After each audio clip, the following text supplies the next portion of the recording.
Subtitles? How funny they are, right?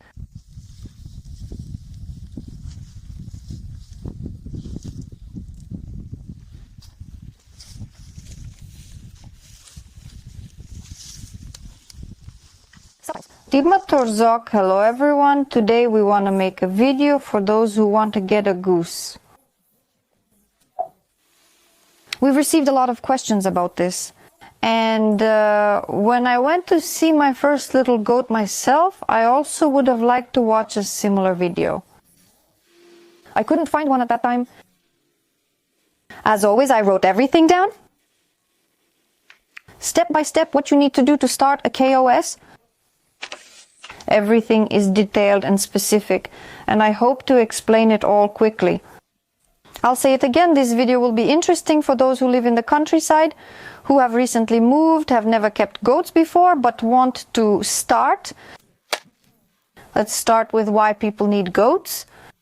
Probably because they want to eat cottage cheese, cheese, butter, and drink milk. For children, goat's milk is considered one of the best dairy products. Well, because cow's milk isn't allowed for small children. If breast milk runs out, or if the child gets sick often, then goat's milk is the best option. For example, we use milk to feed dogs and pigs, and chickens eat cottage cheese and other dairy products, as well as whey. And most importantly, now we've already learned how to make cheese and butter. I think next year we'll be using goat milk to the fullest in our homemade food. Thank you. Here you go.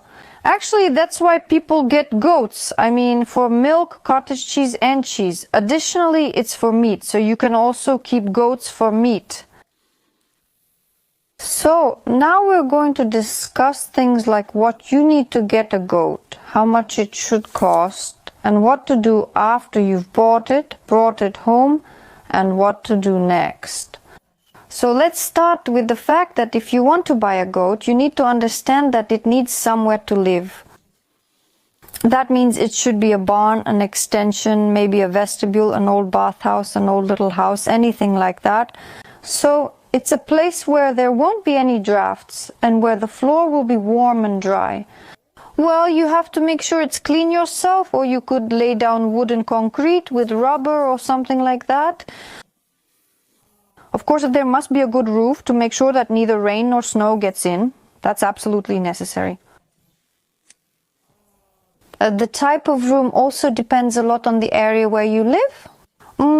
For example, in the Stavropol region or the Krasnodar region, it's probably warmer there, of course. Let's say we have the central part of the country, and then there are even more northern regions. Naturally, right now it's -3 and there's some snow on the ground. Well, just a little bit of snow, but that's how it is for me. What I mean is that already now, in November, we can't afford to have some kind of summer shed. So by November, we already need to have a shed with a good roof, insulated with solid walls and a warm floor, so that the goats are comfortable and warm at this time of year. Because for goats and cows, in other words, for animals that are lactating, it's very harmful for them to get their udders cold. Because they naturally produce milk. That's why you shouldn't have drafts or similar things. Anyone who has owned animals knows this type of facility is absolutely necessary. So you've decided on the weather, decided on the barn. Have you found a place or built one? So in the barn there should be about 1.5 to 2 square meters per goat. That's approximate. Our goats are kept together, meaning only the buck is locked in a separate stall. And the little ones, for example, the young goats that get bullied by the others. And the rest of the goats are about the same age. Teenagers, then the milking ones, they are all kept together. So if you've just gotten goats, you won't have a large one. If your herd, let's say, consists of 1 or 2 goats, you can make 2 stalls for them. That means 2 square meters per goat, so the room should be about 4 or 5 square meters. And also, you need a milking stand, so keep in mind that you'll need to build a stand for milking. So basically, a beginner goat keeper doesn't need a huge space. Also, you can set aside a spot for the kids in advance for when they are born. I'm just giving a brief overview So that's the absolute minimum. A roof, no drafts, the floor should be warm or at least dry, and you need a place to sleep. So if you have winter bedding like that, meaning you have a dirt floor, and you constantly add, say, hay, and you don't clean the bedding every day, then you'll need to set up these kinds of shelves where the goats will sleep. They like it there. Then you'll need feeders, economical hay feeders, because goats love to scatter everything, trample it, and then not eat it. I've already mentioned the milking stand. It's for your own convenience because it's still uncomfortable to milk without a stand. The stand has a place for grain. You can find all of this on the internet. Alright, we're done with the part where you've already found a place, built the barn, fixed everything up in there, so you've got your barn sorted out. In the summer you can graze the goats or give them hay all year round, or in the summer you can cut grass and make bundles. But in the winter, of course, they only eat hay or the bundles you've prepared. So there are a few nuances I can mention for beginners. For example, if you constantly give them branches in the summer, they won't eat grass very well, or they might not eat it at all. For example, we don't give branches at all. I graze them. So, for example, this year I had a lot of time and I walked with the goats for about 2 hours. And during this time they ate branches, grass, and then they were led out into the electric pasture and stayed there until evening.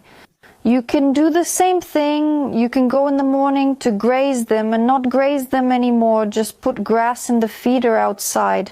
You can even not graze them at all. Just put grass outside. But these branches, I noticed that if we put them out in the summer, they won't eat the grass very well. You can even not buy grass at all. Just feed them hay. But in the summer, when the grass is fresh, tasty and juicy, you'll get more milk from the grass. That's why it's recommended to mow it. And there are more vitamins in it too, so it's better for the goat and for you because you'll get a lot of milk from the grass. And why is it necessary to graze or walk them? Well, because it's physiologically natural for any living organism. I don't know of any mammal, especially for a goat, and for horses and for cows, for all animals. Being outdoors is a must. I don't know if there's any other way. Ventilation, enjoying oxygen baths, walks, and even the inevitable fights between them, all of this lifts their spirits, improves their appetite, and contributes to the healthy, lively spirit of the animal. And if you also let her graze, not just walk outdoors, but actually graze and wander around, she'll eat twigs and all sorts of things. That's also very good. Goats give milk very well, and cows do too. So, it's a varied diet. They find things to nibble on and eat by themselves. At the same time, this active exercise, meaning walking long distances, also has a very good effect on milk yield and, for example, on the development of the bone structure in young animals. And if the animals are pregnant or have just given birth, all of this contributes to a good quick delivery or, on the other hand, to a fast recovery after giving birth. So, in short, outdoor walking is absolutely essential.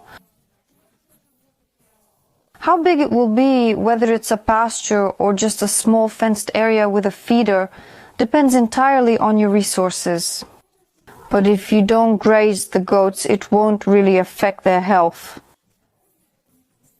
If you don't graze them, that's fine. Just provide grass, vegetables, and occasionally branches. It's nothing to worry about. The goat will still be healthy and everything. Next, how many goats should you buy? 1, 2, or more? Well, you see, there are some goats that live alone. Some people have them, but I don't understand that kind of psychology. For example, our goats would never live alone. And for example, we ourselves are used to the saying that every creature has its pair. That's why I think that if you're getting goats for the first time, you should get 2. It's better to get them from the same farm, without others, that's better. Or ones that are friends, meaning ones that won't hurt each other. Because if you take one horned goat from one farm and then pick up a second one along the way, They'll fight, they won't be friends. They could hurt each other, injure each other badly, maybe even cripple each other if they have horns. So you take 2 goats, preferably friends, so they won't be bored. Basically, that's all for this point. Next point, where do you get a goat? So you've made your decision, you've done everything, built a pen, a barn, bought the goats. What do you do next? So that the goat lactates every year? Well, it's not necessary. Even if she has a very good, long, strong lactation, a goat can be milked for up to 2 years. Yes, but it doesn't matter to her anyway. In any case, it's necessary for her to mate with a buck. Even if she gets bred once every 2 years, she still needs to do it. Well, such goats are rare. Most often and normally they should be bred every year. So it turns out that they go dry every year and their lactation periods can vary from 8 months to a year, maybe even 6 months. It's different for each goat. So when you decide to get goats, you definitely need to think about this. This is one of the most important details. You need to find a buck or you need to find one in advance, not far away. So you'll need to make arrangements with some farm. Or maybe it will be your acquaintances or friends, and they will have a buck that, for example, can come to you during the mating season. Or you will bring the goats here, or you will just drive and bring the goat for mating. Just like how female dogs mate with male dogs. So they just bring the animal, the mating happens for a few hours or half an hour, and then they take it back. Or you'll have to get a buck every year. That means you'll need a separate pen for the buck so he doesn't mate too early, and a separate stall for him. In the spring or winter, you buy him, he grows with you, and in the fall, you send him to do his job for mating. He does what he needs to do, and then you can butcher him. Yes, it's that simple. That is, unless he's a special breed or maybe a crossbreed of some kind. Right now, actually, bucks are very cheap. There's nothing special about it. Especially if you're a beginner. You buy him, he does his job, and then you send him for meat. It's kind of a normal practice, and honestly, it's very convenient. Because next year, if you keep the girls from your goats, you can do the same thing. You take a little goat from this or another farm. Again, he grows up with you mates and then goes for meat or maybe gets sold. Or you can keep a buck full time. That means you won't slaughter him. He'll be mating and living separately. Maybe he'll mate for you the 2nd season too, and the 3rd, and then you'll sell him. But then you'll need to provide full board for the buck, as they say. As I said, give him his own space in the barn so he doesn't mate too early. Your goats will go dry. He might mate after they give birth, and the goat will get pregnant again immediately. He could even mate with his own daughters at 3 months old. Well, those are the main things. Besides the fact that he can fight with the goats. For example, our buck can just push the goats around. He just wants, excuse me for being blunt, to mate. He keeps pushing them, pushing and pushing until they start screaming. That's why it's better to keep them apart. It's the same with letting them out, because the same thing can happen during free range. He can crush or hurt the goats, or he might mate with them when you don't want him to. Let's continue. If needed, I'll do it this way. It might seem like I'm explaining things a bit chaotically, but I just want to make a short video. Because honestly, it's such a broad topic. You could talk about it for a really long time. I thought that, well, come here, come on, come here, come on, come here, come on, come on. I thought that you could actually do a whole stream on this topic. Maybe someone has questions about some veterinary aspects. We could have talked about it, but we haven't really gotten into streams yet. We haven't started. We thought maybe no one would even come to the stream and we'd just be waiting. That's why I decided to record a video. Let's move on. So we've got everything sorted out. We've bought the goat or made arrangements with acquaintances. So what are we going to feed it? I think you need to take feeding seriously, because you can read a lot of absolute nonsense on the internet about feeding goats, and not just goats. That's why you need to pay attention to more reliable sources. Maybe look for some books or maybe YouTube channels where reasonable people talk about feeding animals. So the most important thing to understand is that for goats, the main part of their diet is hay. That is, hay or grass is the main component of their diet.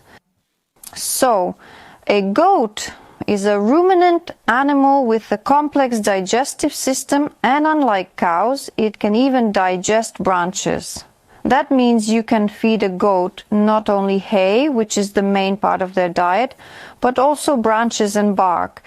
That means they can process this, and it's actually very beneficial for them. It can even save you some money. So you can, especially for winter, dry these branches and it will be useful basically. You can save hay using branches or brooms. After hay comes grain. That is to maintain the overall condition of the doe that will give you kids, to support the growth of the fetuses developing inside her, as well as to maintain her milk yield and her mineral, carbohydrate, protein and protein metabolism in the body. That is so that lactation proceeds in a generally good way, meaning as genetically determined lactation. Let's say this goat is supposed to give 4 liters. So you need to feed her grain in such a way that she gives 4 liters and looks more or less acceptable. Well, because the more milk an animal gives, often the worse she looks. Not because you don't feed her, but because she gives a lot of milk and it's hard on her body.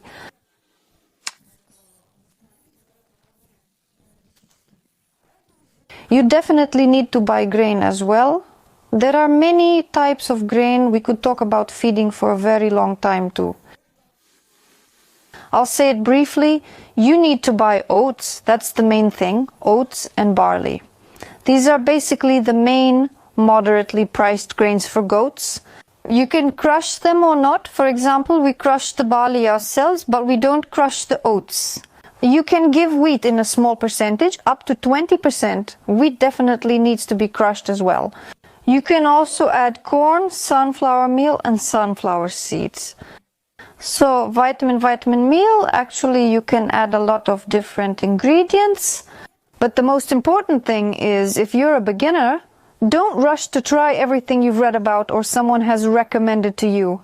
It's better to just buy barley and oats at first, feed them for a while, and then move forward based on your experience and possibilities. Well, I mean the cost of the feed. Here we go further. What else is needed? Vegetables. But I don't consider vegetables a necessity for goats, cows, or any other animals. If you have vegetables, that's great. It can even increase lactation. It's tasty. Again, it boosts appetite and mood. If you don't have vegetables, it's not necessary. So the goat won't die because of this. It's not necessary. There are a lot of vegetables. Zucchini, pumpkins, carrots, potatoes and cabbage in small amounts. Naturally only fresh, clean, not cooked. For example, we don't have enough vegetables to give. No one was hurt, of course, and no one will be. The only thing is that you shouldn't give so many vegetables. So, if you give a lot of vegetables, the goat won't drink water, or will drink very little or not enough. There's hay and a little grain to eat. So again, this will affect her appearance and her energy, carbohydrate, protein and other bodily conditions. Because essentially vegetables don't have anything that hay and grain have. That is, you can give them but don't overdo it so that the hay is also eaten. Also, what is absolutely necessary? There must be salt and a salt lick. It's not hard. Salt is available at all veterinary pharmacies and feed stores. There are various types of salt, which is another topic. I'm saying this, well, about feeding, it's all a long topic. Salt is inexpensive. For example, right now we have, how many? We have 12 animals or so. In general, they eat very little salt. We buy various kinds, that's fine. The most important thing to remember is that feeding is different for different goats. their weight and age should be taken into account, and their feeding should be different. So young goats eat one amount, a milking goat eats another, and a dry pregnant goat eats differently as well. That means you can't give the same amount of feed to a goat that's milking and producing 5 liters as you would to a young goat that's not milking, not even pregnant yet, just a teenager, right? Remember that and review these questions.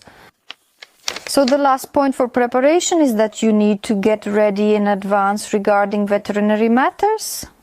Because one way or another, goats are also complex animals that lactate and give birth. And so in any case, there will come a time when one of your animals gets sick, or you encounter a difficult situation for which you won't find an answer. And you will need to call a veterinarian or, get some advice. I think it's important to find a veterinarian in advance, someone adequate who understands what a goat is. Honestly, I don't understand why they used to and still graduate veterinarians who don't know what a goat is. I just don't get it at all. No matter how satisfied I am with my education, still, even at our university, still we studied sheep and goats, which are animals more similar to cows. And as I often hear from veterinarians and locals, and sometimes from other people, that goats never get sick at all. And so we don't know how to treat goats. For me, that's just shocking. How can you not know how to treat goats since the rumen is the same as sheep or cows? And you can just calculate the dosage online with a calculator. This just really annoys me. How is that possible? But on the other hand, maybe people just don't want to bother and don't care. And the fact that they're veterinarians and have a license apparently doesn't mean anything. So you'll need to find someone who has experience with goats, sheep or cows, who can come to you, give you advice, and help you during the birth if something goes wrong with the goat, or something like that. Well, to give some vitamins, basically. So that's the main point. Then goats need to be dewormed 3 times a year. They need regular vitamin supplements. This mostly applies to situations after giving birth. And in general, if there are certain vitamins lacking in your region, for example, here we don't have enough selenium or iodine, but we have a pretty good level of calcium. You might have your own specific vitamins in your region, so the kids that are born to you also need to be given preventive care and provided with those vitamins. So you need to take care of this as well and read up on it, or maybe we'll make a video about it, but that's also quite a broad topic. I'm saying this because you need to remember that a goat is not a robot. She can get sick and her kids can get sick too. And you'll need to take some action to prevent losses, in other words, to prevent death. We're nearing the end. You've found veterinarians, a barn, and everything you need. Now let's move to choosing a goat, meaning you need to decide exactly what to buy. Because there are a lot of goats, and the prices for animals are sky high. There are many breeds, Nubian, Alpine, Saanen, and just some local ones, like Czech goats. There are a lot of goats. The most important thing is that you need to decide how much money you can spend on buying a goat. And at the same time, think about the fact that if you buy a goat for 4,000 rubles, it might not be the animal you were dreaming of. That is, of course, for a small amount of money. It's impossible to buy a tall, beautiful, well-fed goat with a 5-liter udder, and on top of that, a purebred one with tasty milk. You would have to be incredibly lucky for that to happen. Personally, neither I nor my friends have ever been that lucky. That's why you need to determine a price range for yourself, maybe check in some groups. It's rare to find anything good for sale on Avito. Try asking your acquaintances instead. Check in the V-Contacted group or on Odnoklasniki. Goat farming is developing a lot right now. You can write that you're from a certain district and looking for certain goats. You want to buy from trusted people. Someone will definitely help you and write in the comments. That's because there are a lot of scams on Avito. So you have money, right? If you have a lot of money, like 20 or 30,000 per pet, then you can think about getting a purebred. That means you can even buy the animal you like. For example, Zan white goats are very productive. Czech goats are also productive. Alpine and Nubian goats are productive too, but they are more expensive. Very productive. I mean, that's up to 6 liters. You can also buy regular goats that give 3 liters as a beginner. So if you have money, you can choose absolutely any kind and color you like. But here I have it divided. Either you get a milking goat or you get a non-milking goat. If you get a milking one, then you already understand the breed. You need to know the milk yield. And it's best to come for a test milking in the morning and evening. Because if someone wants to deceive you, they might not milk the goat in the evening. And when you arrive, the udder will be swollen. And you'll be like, oh my God, she gave 3 liters in one milking, but they just didn't milk her in the evening. People often deceive, and we've been deceived many times. That's how they do it. So it's better to come in the morning and in the evening. If people have nothing to hide, they'll let you in without a problem. It's also better to try the taste of the milk, and I think that's a must, because actually there are a lot of goats being sold whose milk tastes bad. And it doesn't depend on their health, it's just genetic sometimes, or maybe it's because of the breed. That's why you need to try it and see if it's sweeter, if it's thicker, and whether you like it or not.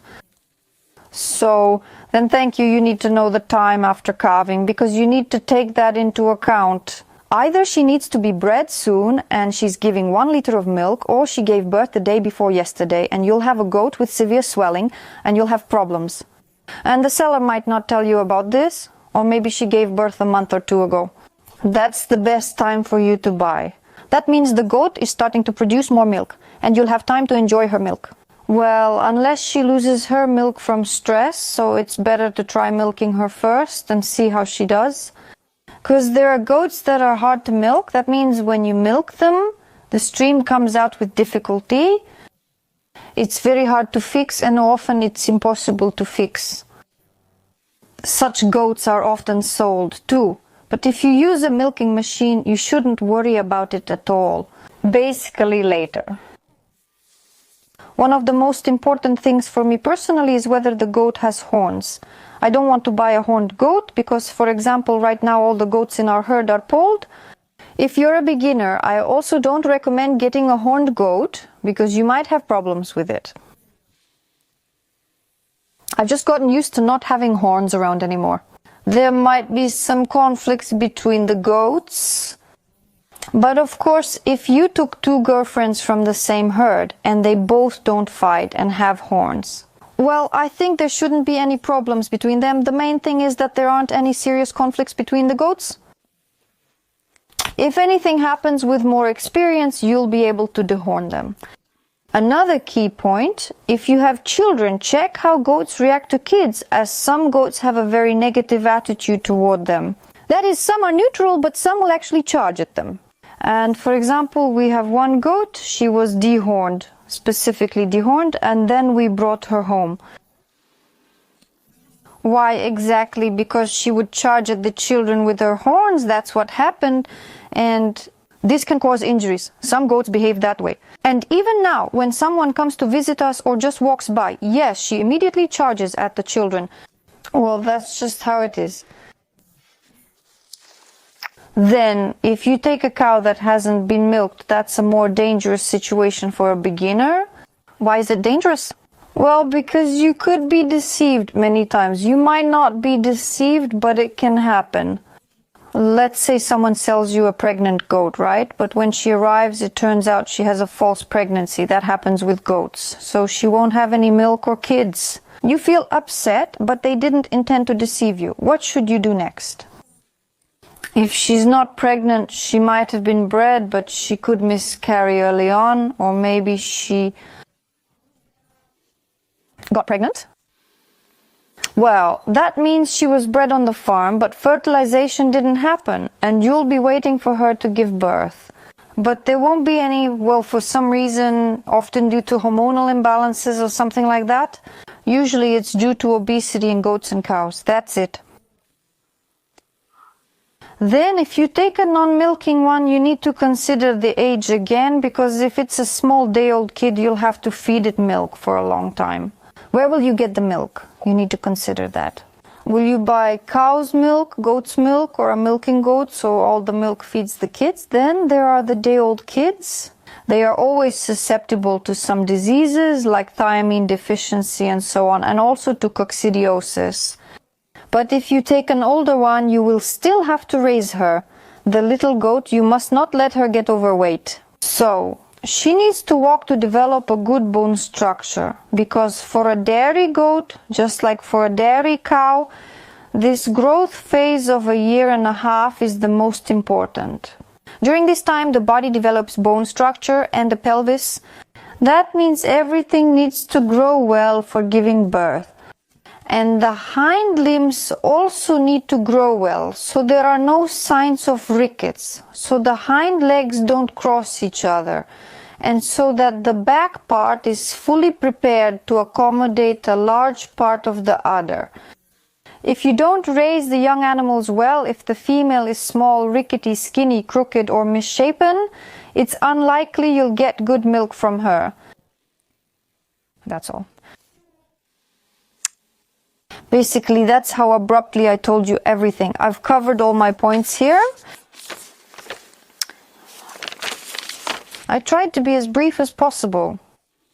I can't say that I have a lot of experience in this, just a little experience, things I've dealt with myself and so on. You need to remember, I'll say at the end, that again, a lot of people get scammed. It's better to buy from trusted people who definitely do blood tests, brucellosis tests, and who take care of their animals. The farm should be well maintained and animals well cared for. It's best if there are reviews too. Of course, not all farm reviews are positive, because when you buy animals, goats too, anything can happen, and a person might buy one and then, I don't know, end up causing the animal's death themselves and then blame the previous owners for it. So you need to take all of this into account to remember that it's your responsibility to prepare everything. I'm the kind of person who tries to approach these kinds of purchases more or less responsibly. I study all of this, so I also recommend that you ask questions maybe in our comments or ask other bloggers who have been running a household for a long time. Read some literature to understand what a goat is as an animal. And don't be afraid, basically, you don't need that much. I wouldn't call keeping them particularly hard or easy. The main thing is that the milk is tasty, because the whole final product depends on it. Then the cottage cheese, butter cheese, and everything else will be delicious. So, I wish beginners good luck. Welcome to the bright world of dairy farming. Ask questions in the comments. Bye.